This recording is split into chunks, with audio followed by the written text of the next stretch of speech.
2025 में भी हम अपने पार्टनर के साथ अपनी सेक्सुअल अर्जेस और नीड्स को कभी डिस्कस नहीं करते हैं, और ये प्रॉब्लम देता है हमारे सेक्सुअल लाइफ में। आई रिमेंबर, अभी मेरी एक फ्रेंड है जो मतलब काफ़ी उम्र में छोटी है, और मेरे छोटे लोग काफ़ी फ्रेंड्स हैं। उसकी शादी हो रही थी, तो उसकी अरेंज मैरिज है।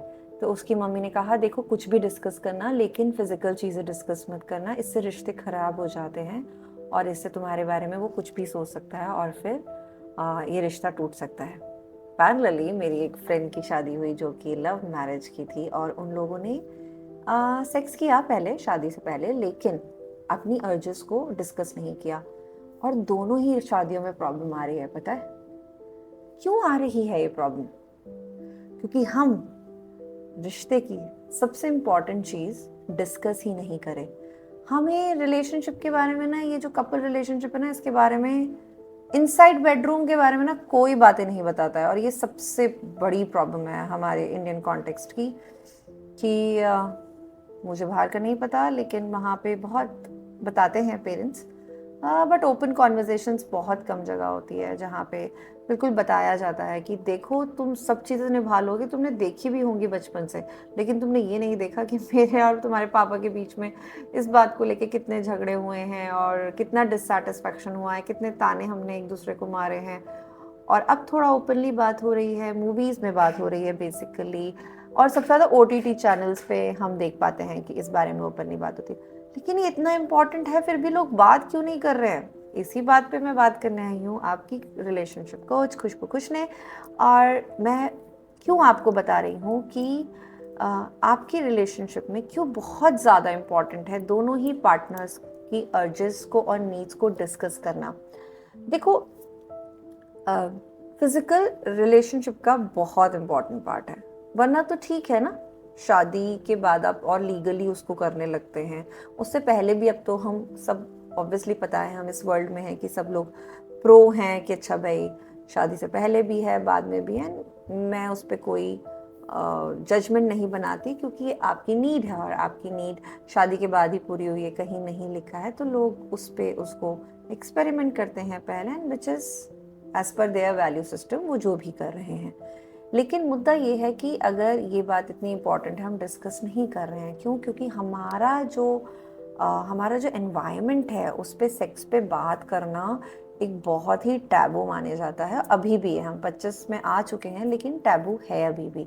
और इस टैबू का नतीजा क्या होता है कि जो हमारी बेडरूम केमिस्ट्री है, जो कि ऑब्वियसली बेडरूम में हम फिजिकली होने के लिए ही जाते हैं, इमोशनल कॉन्वर्जेशन भी अगर हो रही हैं बेडरूम में, तो उसके बाद तो एनी हाउ आप फिजिकल मीट में ही घुसते हैं ना। एंड वहाँ पे प्रॉब्लम शुरू होती है, क्योंकि एक पार्टनर अपनी फैंटेसी को ज़्यादा डोमिनेटिंगली जीना शुरू कर देता है, या अपने विशेस को ज़्यादा जीना शुरू करता है, और दूसरा इंसान जिसकी वोकैबुलरी कभी भी इस चीज़ की नहीं थी, वो हमेशा सप्रेस करना शुरू कर देता है। एंड ये बात बहुत सारे कपल्स के बीच में जो सुन रहे हैं वो भी इस बात को मानते हैं।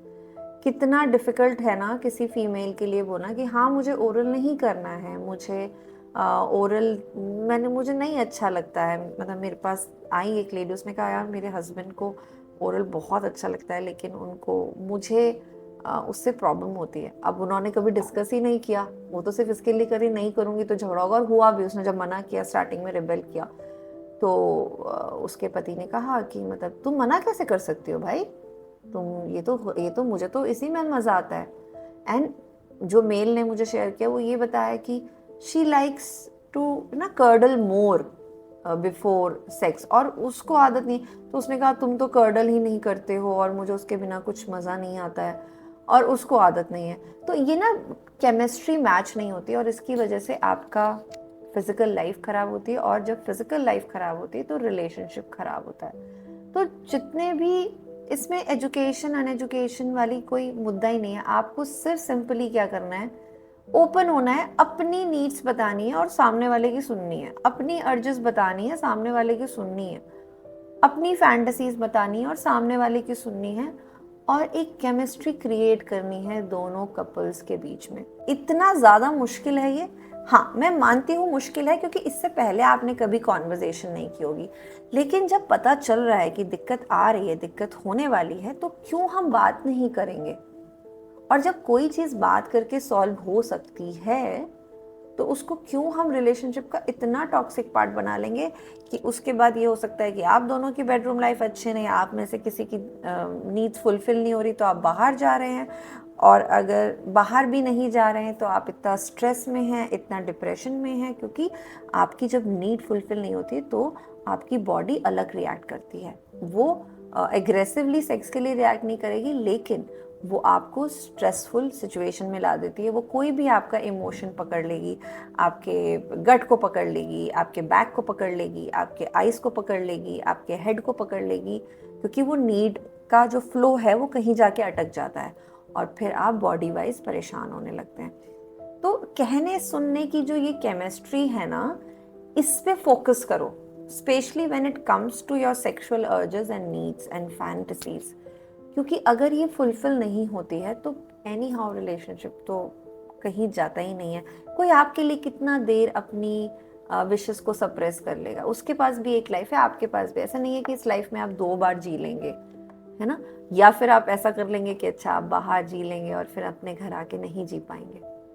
तो ये ज़रूरी है। और कहना सुनना सिर्फ इसमें कुछ पॉइंट्स मैं यहीं दे देती हूँ कि जब भी आप अपनी डिज़ायर्स या फैंटेसीज या अर्जेस शेयर कर रहे हैं तो आप बताएं कि देखो ये हमें डिस्कस, पहले कॉन्टेक्स्ट सेट करें कि ये बहुत ज़रूरी है हमें बात करना, क्योंकि हो सकता है कि मैं ओवर पावर हो जाऊँ और तुम अपनी विशेस पूरी ना शेयर कर पाओ, या तुम ओवर पावर हो जाओ और मैं विशेस शेयर ना कर पाऊँ।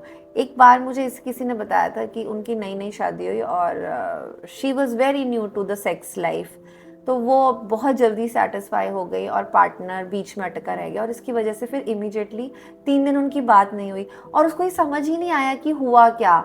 उसको ये समझ आया ही नहीं कि मैंने गलती क्या की।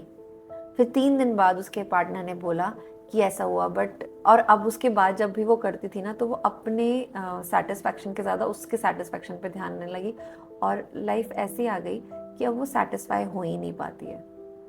ये बातें ना बहुत इम्पॉर्टेंट है, सिर्फ इनको आपको ध्यान देना ज़रूरी है, क्योंकि फिर आपकी लाइफ में नहीं होगा ना, फिर आप बाहर ढूंढोगे। और चीटिंग का एक बेसिक कारण ये होता भी है आपके अर्जेस हैं, और मैंने एक वीडियो में बताया भी है कि ना इसके भी ना कई पैरामीटर्स हैं। जो लोग चीट करते हैं उनके भी कई तरह के मोड्स हैं, कि कौन से लोग बाहर जाते ही हैं जिनकी आदत है, कौन से लोग जब घर में नहीं चीज़ें होती तो बाहर जाते हैं, कई लोगों का ये पैटर्न है, और कई लोग सिर्फ इमोशनल। तो इसके पर मैंने पूरी बात की है, तो जाके सुनना कि क्यों होता है। और लेकिन एक कारण उसका मैं आज यहाँ शेयर कर रही हूँ, क्योंकि मेरे पास हैं ऐसी प्रॉब्लम्स, और आपकी लाइफ में भी ऐसी प्रॉब्लम है, ये आप जानते हो, लेकिन आप उस पर काम नहीं कर रहे।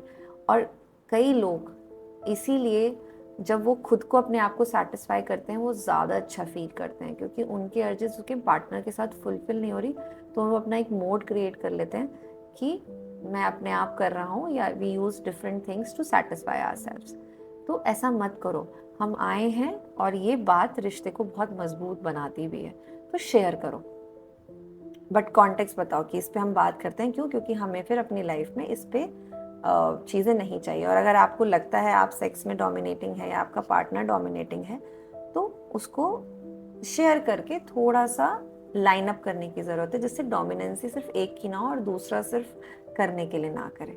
ठीक है, तो इस पर ज़रूर काम करेगा। कोई सवाल है नीचे डिस्क्रिप्शन में दीजिएगा, और मेरी नेक्स्ट वीडियो की ज़रूर इंतज़ार कीजिएगा।